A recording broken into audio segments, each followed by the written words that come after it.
Hello friend, this is Pratibha and welcome to Study Expert. आज का हमारा टॉपिक रहेगा क्वेश्चन एंड आंसर डिस्कशन का। क्योंकि हमने फर्स्ट चैप्टर कंप्लीट कर लिया है, उसी के रिगार्डिंग उसी के बेस पे आज हम क्वेश्चन आंसर को डिस्कस करेंगे। तो क्वेश्चन नंबर फर्स्ट हमारा क्या है? Development proceed from dash to dash.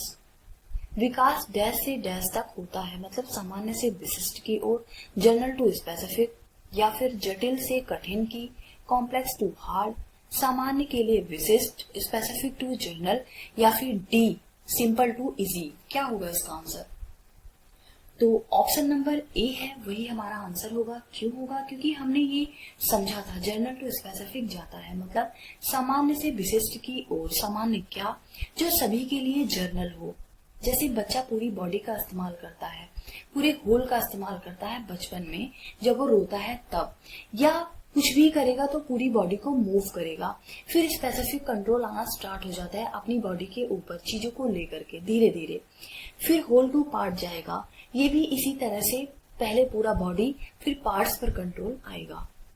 इसके अलावा अगर हम बात करें तो ग्रॉस टू फाइन जाएगा, मतलब पहले बड़ी जो मसल्स हैं उस पर कंट्रोल, उसके बाद धीरे धीरे हमारी छोटी मसल्स पर कंट्रोल आ जाएगा। सिंपल से कॉम्प्लेक्स जाएगा। ठीक है, बात वही है, शब्द बदल सकते हैं, मतलब प्रोग्रेसिव चेंजेस हैं। ये सारी बातें लगभग सेम बातें कहती हैं, हमें इन्हें ध्यान में रखना है। नेक्स्ट क्वेश्चन है हमारा, individual learner differ from each other in dash. व्यक्तिगत शिक्षार्थी एक दूसरे से भिन्न होते हैं। सीक्वेंस ऑफ डेवलपमेंट, विकास की अनुक्रम, जनरल कैपेसिटी फॉर डेवलपमेंट, विकास के लिए सामान्य क्षमता। थर्ड है हमारा principle of growth and development, विकास और विकास के सिद्धांत। डी है हमारा रेट ऑफ डेवलपमेंट, विकास की दर। तो इसका आंसर क्या होगा? आंसर हो जाएगा इसका रेट ऑफ डेवलपमेंट। अगर मैं बात करूं यहाँ पर तो रेट ऑफ डेवलपमेंट मतलब विकास की दर एक यूनिफॉर्म पैटर्न है हमारे विकास में। यूनिफॉर्म पैटर्न का हमने एक प्रिंसिपल देखा था। यूनिफॉर्म पैटर्न मतलब सभी के लिए एक समान। ठीक है, चाहे आप यूएसए में रहते हो, चाहे आप अमेरिका में रहते हो, चाहे आप इंडिया में रहते हो, आप कहीं पे भी रहते हो, तो यूनिफॉर्म पैटर्न मतलब सभी के लिए सेम पैटर्न काम करता है। मतलब बच्चा दौड़ना तभी सीखेगा जब वो चलना सीख चुका होगा। पहले क्रॉल करेगा, फिर वो वॉक करना सीखेगा, फिर उसके बाद वो दौड़ना सीखेगा। तो ये सभी के लिए सेम है। कुछ चीजें सिमिलर हैं, लेकिन कुछ सिद्धांत सिमिलर होते हुए भी इंडिविजुअल डिफरेंसेस होते हैं। ये प्रोसेस सभी के साथ होगा। पहले बच्चा बैबलिंग करना सीखेगा, बाबा बोलेगा, मामा बोलेगा, ये सब सीखेगा। बाद में वो पूरी भाषा को धीरे धीरे ग्रहण करेगा। लेकिन इसमें भी रेट ऑफ डिफरेंसेस हो सकता है।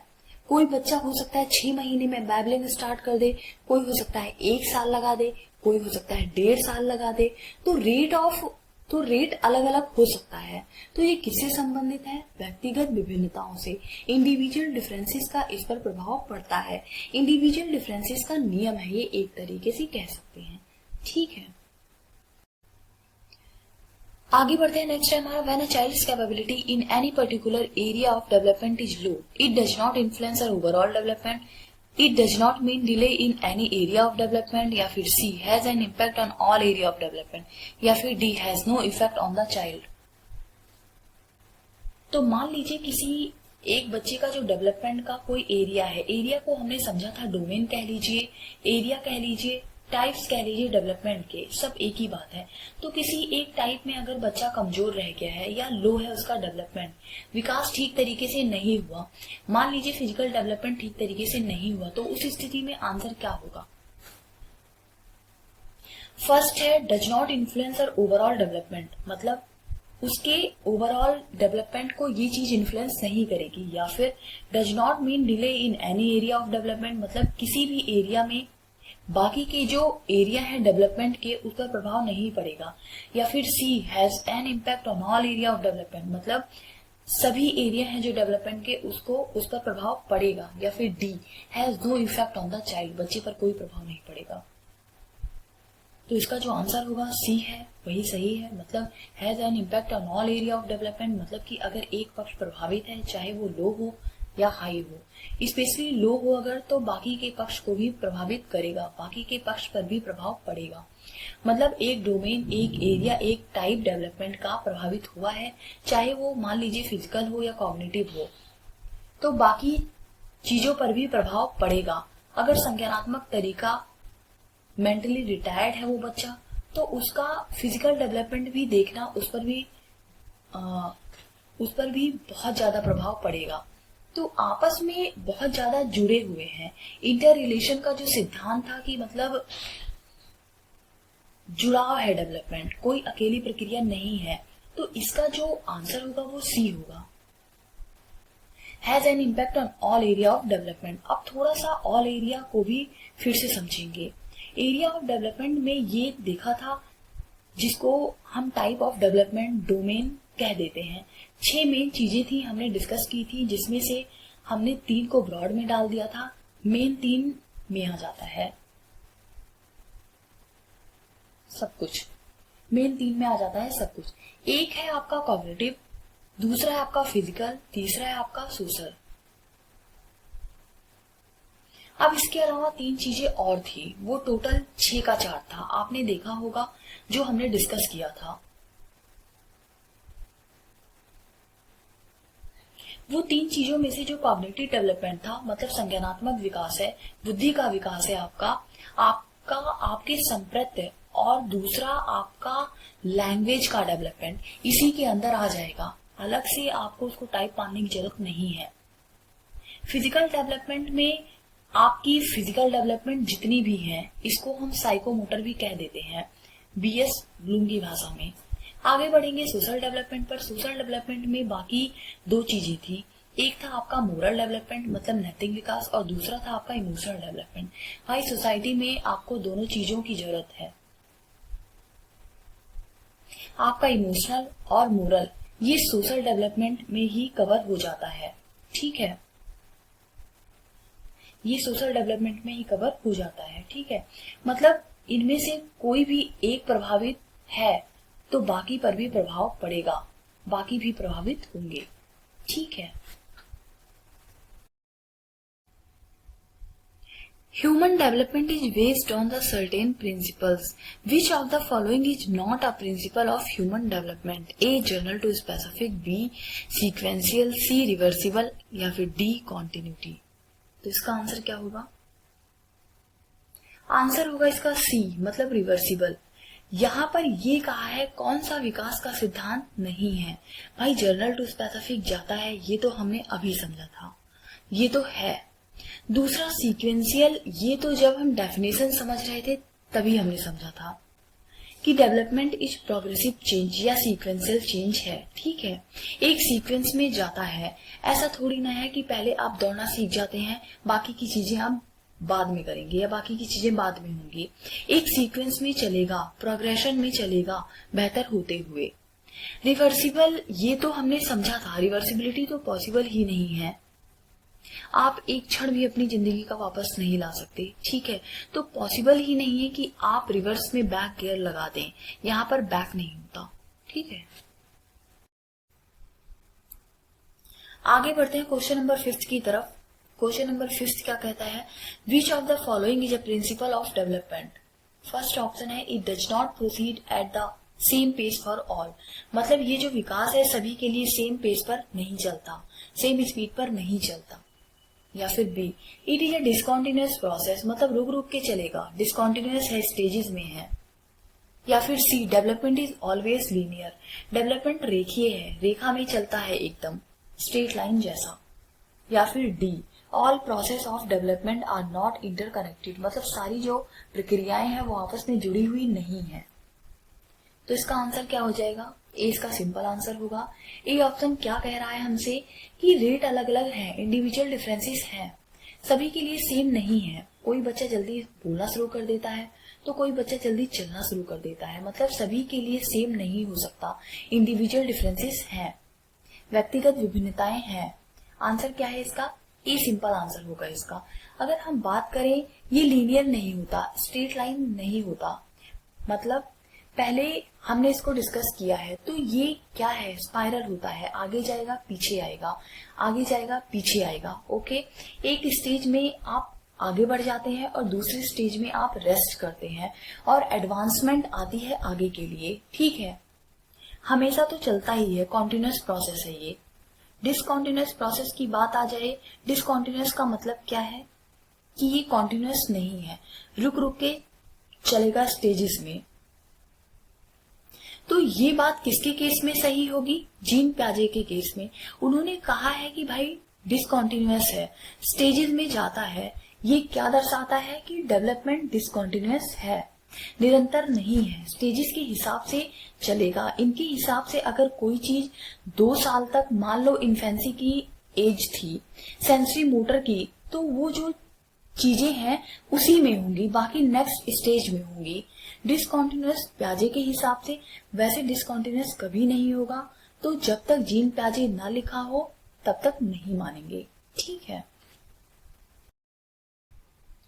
आगे बढ़ते हैं, नेक्स्ट क्वेश्चन देखते हैं। The term PSRN in development implies A. Problem solving reasoning and numeracy, B. Problem solving relationship and numeracy, C. Perpetual skill reasoning and numeracy, या फिर D. Perpetual skill relationship and numeracy. तो PSC problem solving होगा, R से reasoning और N से numeracy skill, जो आप number और मैथमेटिक्स से सीखते हैं। ठीक है, तो इसका आंसर होगा A. Problem solving reasoning and numeracy. ठीक है, नेक्स्ट देखते हैं, आगे बढ़ते हैं। Character is developed by will power A, B. Conduct and behaviour, C. Morality, या फिर D. All of these. तो इसका आंसर होगा, कैरेक्टर कैसे डेवलप होगा, इन सभी चीजों से, moral value, will power, patience, सब चीजें इंपॉर्टेंट है। तो इसका होगा answer D. All of these. आगे बढ़ते हैं, नेक्स्ट देखते हैं। Development of concept is primarily a part of A. Emotional development, B. Intellectual development, C. Physical development, या फिर D. Social development. तो आंसर होगा इसका B. Intellectual development. बिल्कुल ठीक बात है, कॉन्सेप्ट का डेवलपमेंट पूछा है, जो मेनली जैसे हम अभी बात कर रहे हैं, सोशल डेवलपमेंट में आपका मोरल इमोशनल डेवलपमेंट आ जाएगा। इसके अलावा अगर मैं बात करूं यहाँ पर, तो जो कॉग्निटिव डेवलपमेंट है, जैसे भाषा आ रही है, वैसे ही आपका उसमें कॉन्सेप्ट भी आ रहा है। मान लीजिए हम प्याजे को पढ़ रहे हैं, कोई भी कॉन्सेप्ट हो सकता है आपके जीवन में, या जो भी आसपास आप देखते हैं, जो भी कॉन्सेप्ट है वो कैसे बना होगा, पहले आपने परसीव किया होगा अपने माइंड में। तो सारा खेल दिमाग का है, कॉन्सेप्ट के बनने में, और दिमाग का जो डेवलपमेंट है, उसको बौद्धिक विकास, उसको कॉग्निटिव डेवलपमेंट, उसको संज्ञानात्मक विकास, उसको इंटेलेक्चुअल डेवलपमेंट, ये सब कहते हैं हम। ठीक है, तो बस लैंग्वेज चेंज की है, कॉग्निटिव डेवलपमेंट होता तो भी सेम बात थी। ठीक है, अगले क्वेश्चन की तरफ बढ़ते हैं। Child development is defined as a field of study that, मतलब बाल विकास को हम किस तरह की स्टडी कहेंगे, किस क्षेत्र में काम करना कहेंगे। Examine change in human abilities, मतलब बाल विकास जो मानव में परिवर्तन आता है उसको एग्जामिन करते हैं। या B. Seeks to explain behaviour across life span, जो बिहेवियर है आपका पूरी life, throughout the life कैसा रहता है उसकी स्टडी करेगा। या फिर C. Compares children to adult to senior citizen, मतलब बच्चों को कंपेयर करता है अडल्ट से, अडल्ट को सीनियर सिटीजन से, तो कंपैरिजन में रहता है जो चाइल्ड डेवलपमेंट है। या account for the gradual evolution of a child cognitive, social and other capacities, मतलब जो चाइल्ड डेवलपमेंट है, बाल विकास है, वो किस चीज के लिए कहीं ना कहीं अकाउंटेबल है, या कहें तो फील्ड में काम करता है बच्चों के ग्रेजुअल, मतलब क्रमिक, या कहें तो धीरे धीरे चलने वाले विकास को, और किस तरह से एक child through out the life और धीरे धीरे उसका इवोल्यूशन होता है। पूरा ओवरऑल जो डेवलपमेंट है बच्चे से रिलेटेड, तो D ऑप्शन सिंपल है, बाकी के 3 ऑप्शन को समाहित कर लेता है। कंपैरिजन वाला नहीं करेगा, क्योंकि कंपैरिजन के लिए हम पैदा नहीं हुए हैं, सब यूनिक है अपने आप में। तो D ऑप्शन उसका सही आंसर है, और सिंपल भी। आगे बढ़ते हैं अगली क्वेश्चन की तरफ। The developmental task was first used by Herbert, B Bruner, C Hull या फिर D Havighurst. Havighurst थे जिन्होंने डेवलपमेंटल टास्क की बात की थी, मतलब डी ऑप्शन जो है ठीक है। हर्बर्ट ने लेसन प्लानिंग की बात की थी, लेसन प्लानिंग के स्टेप दिए थे। लेकिन अगर बात करें डेवलपमेंटल टास्क की, तो डेवलपमेंटल टास्क क्या है कि 1.5 साल का बच्चा है, ये चीज करने लगेगा, क्रॉल करेगा, ये करेगा, बोलना इतना शुरू कर देगा। इस तरह के टास्क हैं ईयर वाइज। अच्छा, चाइल्डहुड में ये करना शुरू कर देगा, इन्फेंसी में ये करना शुरू कर देगा, ठीक है।